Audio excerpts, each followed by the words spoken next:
கூட்டு முதலீடு mutual funds சந்தையில் இயங்கிக் கொண்டிருக்கக்கூடிய பெரும்பாலானோருக்கு தெரியும். ஆனால் அந்த மியூச்சுவல் ஃபண்ட்ஸை எப்படி ரெகுலேட் பண்ணியிருக்காங்க, மியூச்சுவல் ஃபண்ட்ஸ் வந்துட்டு எப்படி முதலீடு செய்ய வேண்டும், அதில் செபி ஒப்புதல் அளித்த நிதி திட்டங்கள் என்ன வகைகள் எல்லாம் இருக்கு, இதெல்லாம் பற்றி தெரிஞ்சுக்கிறது அப்படிங்கிறது மிக முக்கியமான விஷயம். ஆனால் அந்த புரிதல் அந்த மியூச்சுவல் ஃபண்டில் இன்வெஸ்ட் பண்ணுற பலருக்குமே இருப்பதில்லை. பொதுவாக large cap fund, mid cap fund இப்படிலாம் வந்து நம்ம போடுறோம். ஆனால் அப்படின்னா என்ன, அதில் என்னென்ன பங்குகள் எல்லாம் அந்த மியூச்சுவல் ஃபண்ட்ஸ் போடலாம், எது போடக்கூடாது, செபி வந்து 2017க்கு அப்புறம் இதற்கான விதிமுறைகளை தொகுத்து கொடுத்தாங்க. அந்த விதிமுறைகளுக்கு அப்புறம் தொடர்ந்து 2022 2023 கூட சில அமெண்ட்மெண்ட்ஸ் பண்ணிட்டு இருந்தாங்க. அப்படி இருக்கும்போது இன்னைக்கு தேதிக்கு இருக்கக்கூடிய மெயின் 5 அந்த திட்டங்கள் என்ன, அந்த திட்டங்களுக்குள்ள உப திட்டங்கள் என்னென்ன இருக்கு, அதை பத்தி நான் முழுசா தெரிஞ்சுக்க போறோம். வணக்கம், இது அபிஸ் சேனல். இப்போ நம்மளுடைய காணொலிகள் தொடர்ந்து போகிறதுக்கு நீங்கள் ஊக்குவிக்கணும் அப்படின்னு நினச்சிங்கன்னா நம்மளுடைய சேனலில் மெம்பர்ஷிப் ஒன்று இருக்குது. ஜாயின் அப்படிங்கிற பட்டனை கிளிக் பண்ணி நீங்கள் சேர்ந்துக்கலாம்.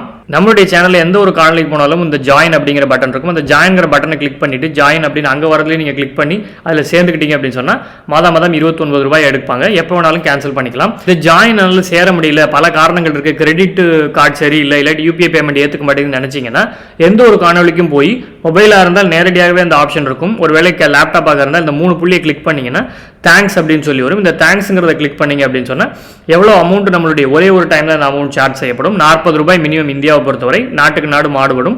எவ்வளோ வேணுமோ அவ்வளோக்கு நம்ம வந்துட்டு கூட்டிட்டு நீங்கள் ஒரு தடவையில் எவ்வளோ தரணும்னு நினைக்கிறீங்களோ தரலாம். சில நண்பர்கள் தந்தும் இருக்காங்க, அவங்களுக்கு மிக்க நன்றி.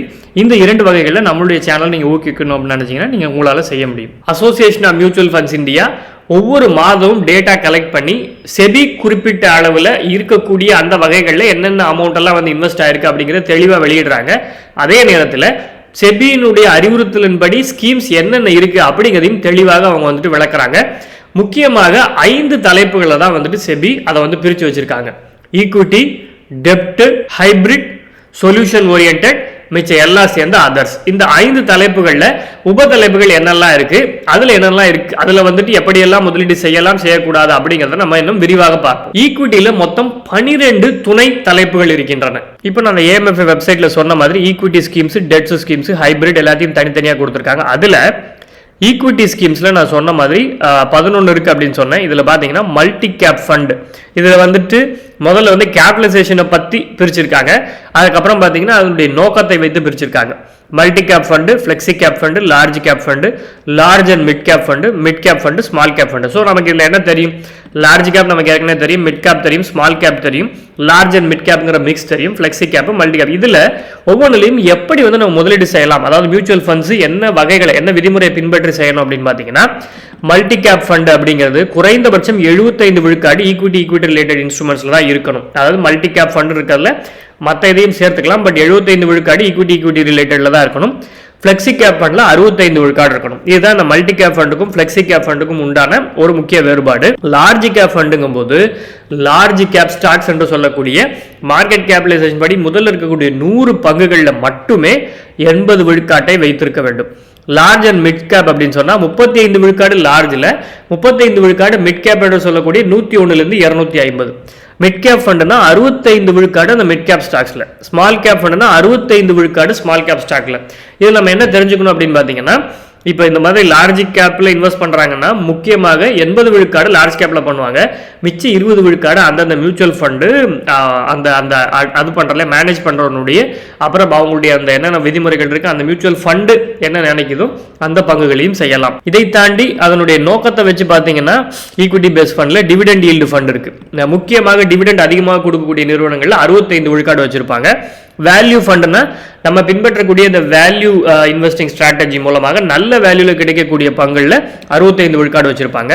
கான்ட்ரா ஃபண்ட் அப்படின்னு சொன்னா என்ன அப்படின்னு பாத்தீங்கன்னா, பொதுவாக ட்ரெண்டை நோக்கி போறதை எதிர்த்து போறது கான்ட்ரா ஃபண்ட்ஸ். இப்போ வந்துட்டு அப் ட்ரெண்ட்ல இருக்கு அப்படிங்கிறதுக்காக அந்த பங்குகளை வாங்காமல் நல்ல வேல்யூ பங்குகள் வந்துட்டு டவுன் ட்ரெண்ட்ல இருந்தால் கூட அதை நல்ல வேல்யூ நீண்ட காலத்துல நல்லா வரும் நினைச்சு 65 விழுக்காடு அதுல வச்சிருக்கிறது. ஃபோக்கஸ்ட் ஃபண்ட் அப்படின்னா அதிகபட்சமா 30 பங்குகள்ல மட்டும் 65 விழுக்காடு ஈக்விட்டியை வச்சிருக்கிறது. செக்டரல் தீமேட்டிக்னா உங்களுக்கு தெரியும், ஒரு குறிப்பிட்ட செக்டர்லயோ, இப்போ எடுத்துக்காட்டுக்கு பாத்தீங்கன்னா ஆட்டோமொபைல் செக்டரா இருக்கட்டும், சாஃப்ட்வேர் செக்டர்ல, அதை தாண்டி பாத்தீங்கன்னா டிஜிட்டல் எலக்ட்ரானிக் ப்ரொடியூசர் செக்டர், இந்த மாதிரி ஒரு குறிப்பிட்ட செக்டார்ல 80 விழுக்காட்டு பங்களை வைத்திருக்கு. இஎல்எஸ்எஸ் அப்படிங்கிறது இஎல்எஸ்எஸ் ஸ்கீம் உங்களுக்கு தெரியும், டாக்ஸ் சேவிங் ஸ்கீம். அதுல 80 விழுக்காட்டு பங்களை வச்சிருக்கிறது வந்துட்டு இஎல்எஸ்எஸ் ஸ்கீம். அடுத்ததாக டெப்ட் ஃபண்ட் என்று சொல்லக்கூடிய இன்கம் அல்லது டெப்ட் ஃபண்ட். அதுல பாத்தீங்கன்னா overnight fund, liquid fund, ultra short duration fund, low duration fund, money market fund, short duration fund, medium duration fund, medium to long duration fund, long duration fund, dynamic bond, corporate bond fund, credit risk fund, banking and PSU fund, gilt fund, gilt fund with 10-year constant duration, floater fund. இத்தனை வகைகளுக்கு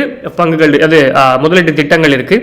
over night ஃபண்ட்னா அடுத்த நாள்லயே maturity ஆக போற dead செக்யூரிட்டிஸ்ல போடுறது. Liquid fund அப்படிங்கிறது பாத்தீங்கன்னா 91 நாட்களுக்குள்ள maturity ஆக போற அந்த இதுல போட்டு வச்சிருப்பாங்க. அல்ட்ரா ஷார்ட் டியூரேஷன் ஃபண்ட்னா 91 நாளுக்கு மேல 6 மாதத்துக்குள்ள. லோ டியூரேஷன்னா 6 மாதத்துக்கு மேல 12 மாதங்களுக்குள்ள. மணி மார்க்கெட் ஃபண்ட்னா 1 வருடத்துக்கு இன்னிலிருந்து 1 வருடத்துக்குள்ள மெச்சூரிட்டி ஆக போற செக்யூரிட்டிஸ். ஷார்ட் டியூரேஷன்னாலே 1 to 3 ஆண்டுகள். ஷார்ட் டியூரேஷன் பேரை கேட்டோம்னா நம்ம 50 நாள் 20 நாள்லாம் நினைச்சிருப்போம். ஷார்ட் டியூரேஷன்ங்கிறதே 1 to 3 ஆண்டுகளுக்குள்ள மெச்சூரிட்டி ஆகக்கூடிய அந்த ஃபண்ட்ஸ்ல வச்சிருப்பாங்க, அதாவது டெப்ட்ல வச்சிருப்பாங்க. மீடியம்னா 3 to 4, மீடியம் டு லாங் அப்படின்னா 4 to 7, லாங் டியூரேஷன் ஃபண்ட்னா 7 ஆண்டுகளுக்கும் மேலே. டைனமிக் ஃபண்ட் அப்படின்னா இது மாதிரி ஒரு குறிப்பிட்ட திட்டம் இல்லாமல் 3 மாசத்துல கொஞ்சம், 1 வருஷத்துல கொஞ்சம், 3 வருஷத்துல கொஞ்சம், இது மாதிரி பிரிச்சு போட்டிருப்பாங்க. கார்பரேட் பாண்டுங்கிறது 80 விழுக்காடு கார்பரேட் AA+ ரேட்டிங் இருக்கக்கூடிய ஃபண்டில் மட்டும், டெப்ட்ல மட்டும் வச்சிருப்பாங்க. கிரெடிட் ரிஸ்க்குங்கிறது தான் முக்கியமான விஷயம். 65 விழுக்காடு AA பாண்டு இல்லாட்டி அதோட பிலோ ரேட்டட்ல வச்சிருப்பாங்க. ஏன்னா அந்த ரிஸ்க் அதிகமாக எடுக்கும்போது நிறைய வட்டி கிடைக்கும். பேங்கிங் அண்ட் பிஎஸ்யூ ஃபண்ட்னா பேங்கிங் இன்ஸ்ட்ருமெண்ட்ஸ், நம்ம வந்துட்டு AT1 பாண்ட்ஸ் கேன்சல் பண்றதை கூட பார்த்தோம். அது மாதிரி டெட் இன்ஸ்ட்ருமெண்ட்ஸ்ல 80 விழுக்காடு வைத்திருக்கக்கூடிய வாய்ப்பு இருக்கக்கூடிய ஃபண்ட் இந்த ஃபண்ட். கில்ட் ஃபண்ட் அப்படின்னா கவர்மெண்ட் செக்யூரிட்டியில் மட்டும் 80 விழுக்காடு வச்சிருக்கிறது. Gilt fund with 10-year constant duration. 80 விழுக்காட்டு பங்கள் 10 ஆண்டுகளாவது மெச்சூரிட்டி இருக்கக்கூடிய அந்த கில்ட் ஃபண்ட்ல மட்டுமே, கில்ட் டெப்ட் செக்யூரிட்டிஸ்ல வச்சிருப்பாங்க. ஃப்ளோட்டர் ஃபண்ட்னா 65 விழுக்காடு ஃப்ளோட்டிங் ரேட் இன்ஸ்ட்ருமெண்ட்ஸ், அதாவது அதனுடைய வட்டி விகிதம் ஒவ்வொரு அந்த ஆர்பிஐனுடைய வழிகாட்டுதலின்படி அதே மாதிரி குறிப்பிட்ட நாளுக்கு ஒரு முறை மாறிக்கிட்டே இருக்கக்கூடியதுல வச்சிருப்பாங்க. அடுத்ததாக ஹைபிரிட் ஃபண்ட்ஸ் பார்த்தோம் அப்படின்னு சொன்னா conservative, balanced, aggressive, dynamic asset allocation, multi asset fund, arbitrage fund, equity savings. கன்சர்வேட்டிவ்னு பார்த்தீங்கன்னா 10 to 20 விழுக்காடு மட்டுமே ஈக்விட்டியில் வச்சுக்கிட்டு 75 to 90 விழுக்காடு டெட்ல வச்சிருப்பாங்க. பேலன்ஸ்னா இரண்டும் ஈக்குவலாக 40 to 60, 40 to 60. அக்ரெசிவ் அப்படின்னு சொன்னா 65 to 80 விழுக்காடு ஈக்விட்டியில் வச்சிருப்பாங்க, 20 to 30 வந்து டெட்ல வச்சிருப்பாங்க. கன்சர்வேட்டிவும் அக்ரெசிவும் அப்படியே மாறி மாறி. டைனமிக் அசெட்னா மொத்தமாவே கூட ஈக்விட்டியில் வச்சிருப்பாங்க, மொத்தமாவே கூட டெப்ட்ல வச்சிருப்பாங்க, பேஸ்ட் ஆன் அந்த situation of the market. Multi asset allocation அப்படின்னா குறைந்தது 3 முதலீட்டு வகைகள்னா எடுத்துக்காட்டுக்கு பங்குகள், டெட் இன்ஸ்ட்ருமெண்ட்ஸ், கோல்டு, இது 3ஐயும் வச்சிருப்பாங்க. இல்லாட்டி ரியல் எஸ்டேட், இது மாதிரி அட்லீஸ்ட் 3 இதுல 10 விழுக்காடாவது ஒவ்வொரு இதுலையும் வச்சிருக்கிறது multi asset allocation fund. Arbitrage fund அப்படின்னு பாத்தீங்க அப்படின்னு சொன்னா ஆர்பிட்ரேஜ் ஆப்பர்ச்சுனிட்டிஸ் கிடைக்கும். ஒரு மார்க்கெட்டுக்கும் இன்னொரு மார்க்கெட்டுக்கும் இருக்கக்கூடிய அந்த கேப்பை ஃபில் பண்றதுல அது மாதிரி ஆப்பர்ச்சுனிட்டியில் 65 விழுக்காடு போடுவாங்க.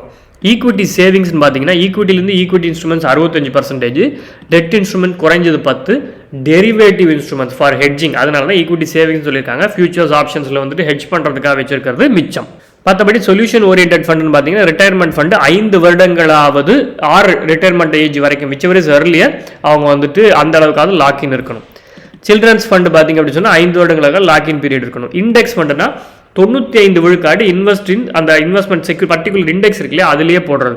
ஃபண்ட் ஆஃப் ஃபண்ட்ஸ் அப்படிங்கிறது இந்த ஃபண்ட் வந்து இன்னொரு ஃபண்ட் இன்வெஸ்ட் பண்ணியிருக்கிறதுல போடுறது. அதெல்லாம் solution oriented and other funds. இப்போ டிசம்பர் 2024 முடிஞ்சதுல பார்த்தீங்கன்னா இந்த இன்கம் அண்ட் டெப்ட் ஓரியன்ட் ஸ்கீம்ஸ்ல எவ்வளோ இருந்திருக்குன்னா net assets under management as of December வந்து 15 லட்சம் கோடிகள்.